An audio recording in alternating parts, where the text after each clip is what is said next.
Hello, and welcome to another episode of Battle Ready. You're off on that one, I think. Well, today, we thought we'd talk about something that's been with the game basically since AOS 1. Yes, it's old and wizened. Yes. It wasn't us. We weren't here since AOS 1. No.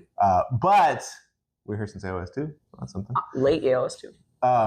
But the thing is Grand Alliances. Yeah. And the question we have is it still even relevant to talk about Grand Alliances? Now, I think that it has a relevance for sure taxonomically. Mm-hmm. Like, so that you can categorize things. You can put stuff in buckets, and it's a way to sort of think about the armies. Like, here's the armies that follow Nagash. Here's the armies that are more or less following Gorka Morka. Here's the armies that are following various chaos gods. Here's else. Right? But within the universe, right, or on the tabletop, is there much relevance to the Grand Alliances at this point in the game? I mean, the destruction just really has all of our stuff sort of follows Gorka Morka. We have Stompy Feet. We have spells that are like the great big green-handed Gork. Yeah, I think that it's true that there's sort of a thematic element, right? Yeah. I think that's true. But I was thinking more like in second edition, Nighthaunt had abilities that would reduce bravery except against death units, right? Yeah. So it was like which Grand Alliance you were really mattered, right?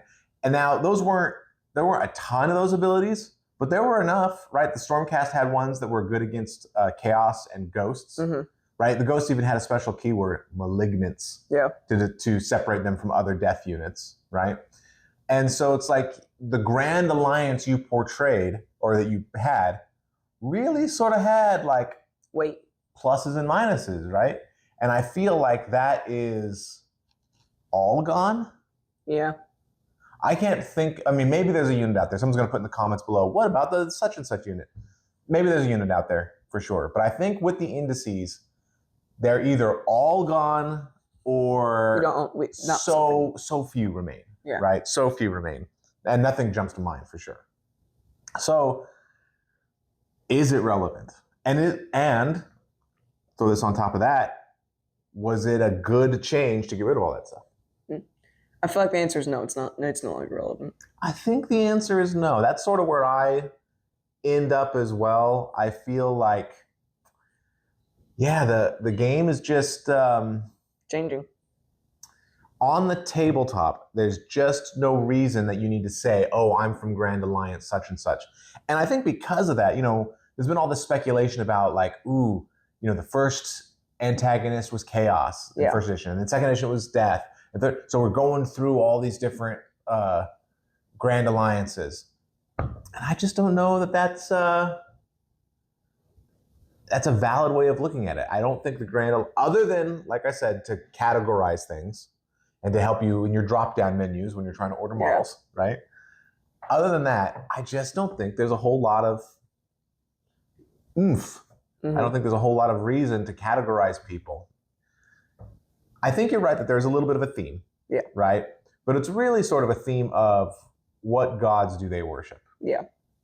And, and in AOS 1, you used to be able to run Grand Alliance armies.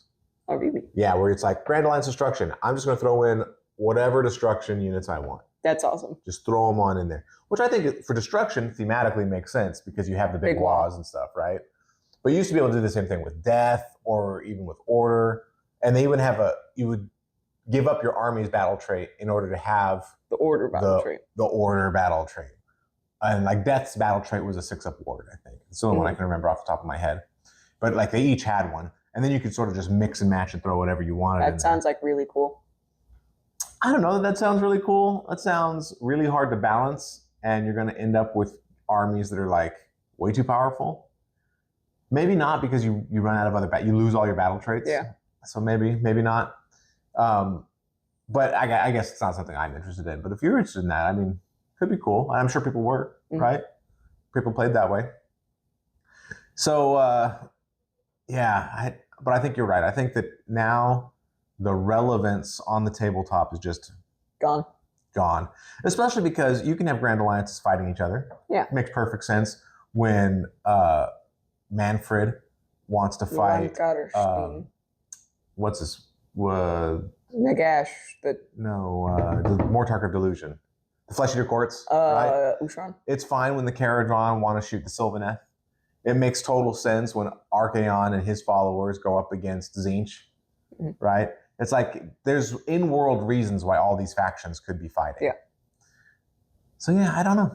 I don't know the Grand Alliances. Now, with that said... It has been said. Is it a good thing? Or should there be more mechanical things, advantages or disadvantages, to having certain Grand Alliances? I don't know if it super matters. It feels like a thing of the past, really. You don't think it super matters? No, because, I mean, think about it. In first edition, they're like, new fantasy game. What do we do? Well, I think that really the difference comes down to what you're looking for in the game. If you're looking for two players to have a relatively balanced fight, and then you do what you do, then I think it makes sense to get rid of all that stuff, because it's what's going to happen is your Nighthaunt, you make a list that's super reliant on bravery and making everybody run to Battle Shock, and then somebody brings in their Soulblight. You're like, oh, dang it. Yeah, this is awful, right? Or, so maybe you're more on that side, or maybe you're more on the side of like, I just want it to be super thematic and flavorful.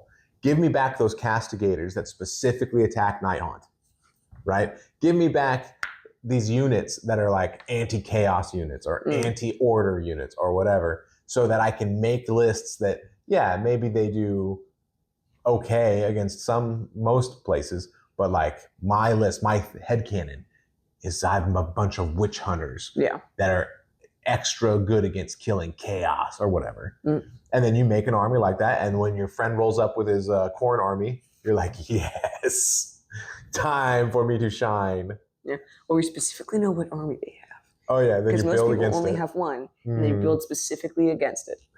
So between those two, what do you think is your preference? I think I like not having Grand Alliances better. It just seems like more work. Yeah, it's interesting that you say that, because I'm definitely in that camp, for sure. I would rather have a game that is more balanced. Again, it's never going to be 100% balanced because of the asymmetry, and that's fine. It's super fun.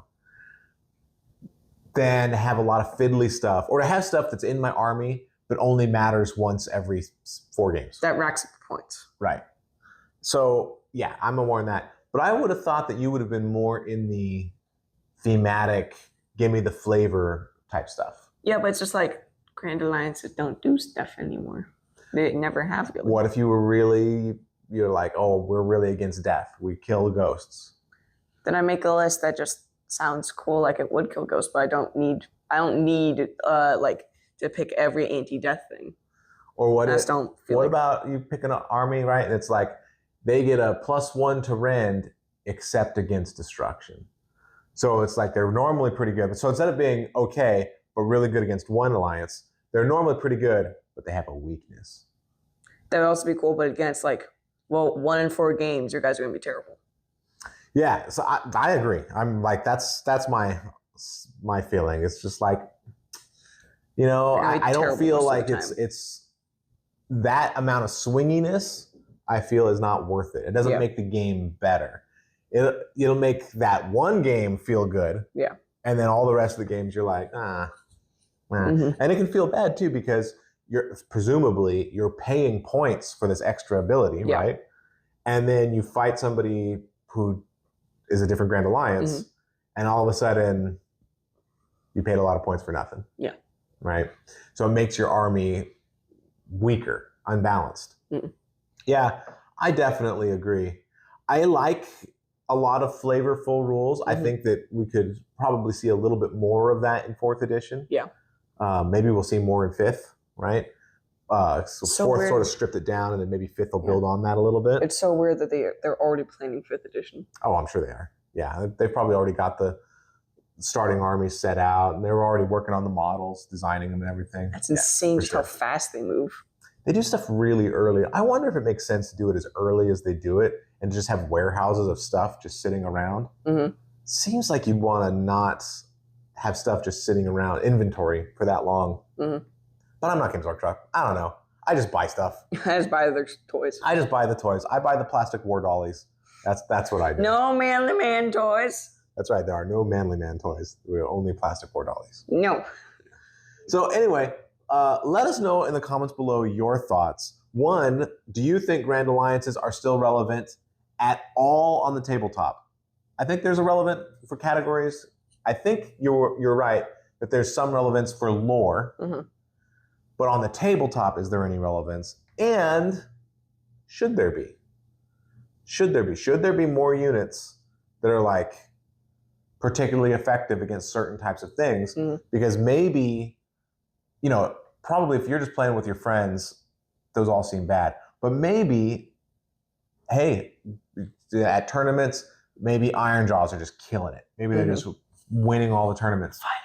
Then other players are like, all right, I'm going to start putting in some anti-destruction stuff. Just because. And then that brings the Iron Jaws. So maybe it would almost be like self-correcting without the need for as many battle scrolls or whatever. Mm. Although, in fairness, I do like the battle scrolls. I think they've been pretty good. Mm-hmm. All right. Anyway, let us know in the comments below your thoughts. I'm really interested to hear what everyone else has to say. This has been another episode of Battle Ready. Ready. Thanks so much for watching.